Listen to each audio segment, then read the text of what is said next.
Assalamualaikum warahmatullahi wabarakatuh. Apa kabar? Nah, di sini saya mau ada satu hal nih yang ingin saya sampaikan, yang ingin saya sharing. Jadi tentang marah, kita mungkin sering bilang kalau marah itu akan melukai anak, melukai seseorang yang kita marahi terlepas dari anak atau bukan. Nah, saya sering misalnya ketika ada orang yang marah dengan saya sering merasa kayak oh kok dia begini ya, terus saya ingat-ingat lagi memorinya gitu ya, sampai akhirnya saya jadi trauma dan lain sebagainya.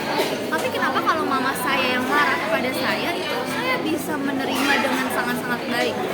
Nah, apa nih ternyata ada beberapa poin yang saya tangkap dari cara mama saya marah. Ini adalah bagaimana sih kita bisa marah dengan cara yang elegan tanpa membuat orang atau tanpa membuat si anak itu terluka. The first point is jangan marah yang tidak realistis. Artinya gini, kalau misalnya kita marah karena misalnya kita menuntut anak atau menuntut orang lain untuk kemampuan dia kita tuntut gitu. Misalnya gini, dia baru bisa membereskan tempat tidur tapi masih berantakan, tapi segitu sudah lumayan baik lah ya. Nah terus kita marahin nih, gimana sih kamu kok berantakan? Nah itu tidak sesuai. Ketika kita marah, kita nggak sesuai dengan kemampuan si anak atau orang tersebut. Jadi jangan pernah marah kalau sifat itu adalah kesanggupan. Artinya kalau misalnya dia sanggupnya cuma segitu lah, ya udah itu kan sebagai bentuk usahanya dia ya. Nah, mama pada saat mengajarkan saya banyak hal ketika saya tidak sempurna melakukannya. Mama tidak langsung marah, artinya mama tetap memberikan saya arahan untuk bagaimana supaya saya bisa tetap perfect. Ya, perfectly saya menampilkan sesuatu itu dengan sempurna. Nah, poin yang kedua adalah ketika marah tidak dalam keadaan yang emosi. Ketika kita emosi ini akan sangat fatal banget ya. Kita akan mengeluarkan banyak kata-kata yang tidak baik, yang umpatan-umpatan mungkin bisa terkeluarkan. Makanya stop and calm down. Kita bisa relaksasi, yoga kah, entah mendengarkan musik. Intinya ketika kita lagi emosi bener-bener di kepala nih, kita jangan nyamperin deh orang itu gitu ya. Nah itu mama sering melakukan itu. Jadi ketika mama lagi emosi banget gitu ya, biasanya mama pergi gitu, kita berada di tempat yang berbeda.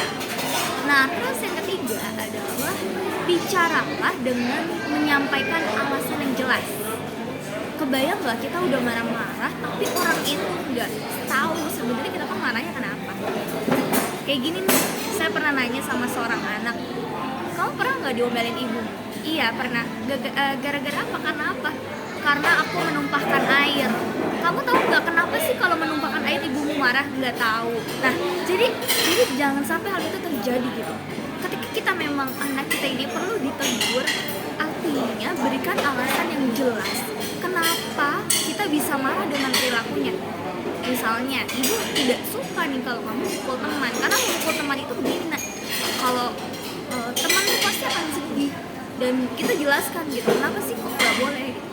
Nah biasanya mama sering nih melakukan ini, jadi saya bisa paham maksud dari mama saya marah itu untuk apa gitu, tidak cuma sekedar marah-marah saja gitu.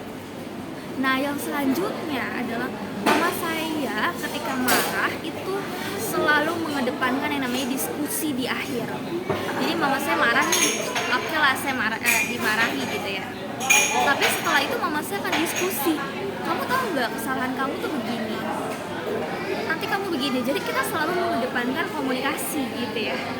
Jadi tidak ada yang luka di sana, saya tidak terluka, dan mama saya juga bisa mengeluarkan semuanya tanpa harus mencak-mencak, tanpa harus ya berteriak-teriak gitu.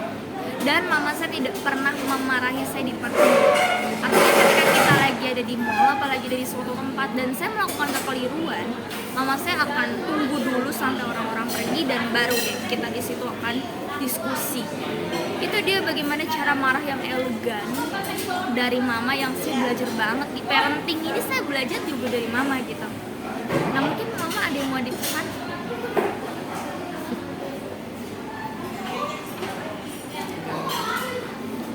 Oke, jadi sekian mudah-mudahan kita bisa